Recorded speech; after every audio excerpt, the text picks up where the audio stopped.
Yesterday marked 5 years since George Floyd was murdered by a former Minneapolis police officer. His death sparked protests around the city and the country, igniting calls for change.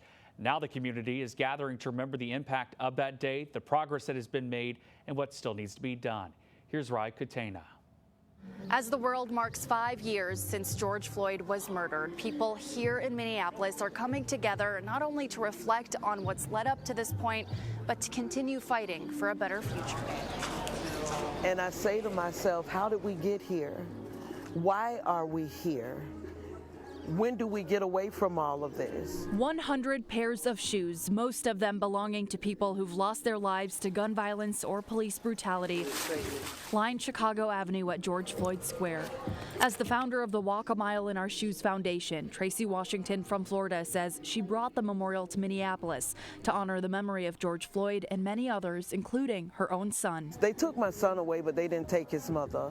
And I am a strong voice. Good morning, everybody. A strong voice joined by many others, also expressing their grief and hopes on this somber day. Sometimes you just have to put respect on it to kind of wake everybody up, you know what I mean? So yeah, I think it's a beautiful thing. We have to stay engaged to make change and demand change. I will remain in prayer. Leaning not only on faith and protest, but also on one another to keep fighting for a better future. Until we get change, we are not free. We're not free until all of us are free.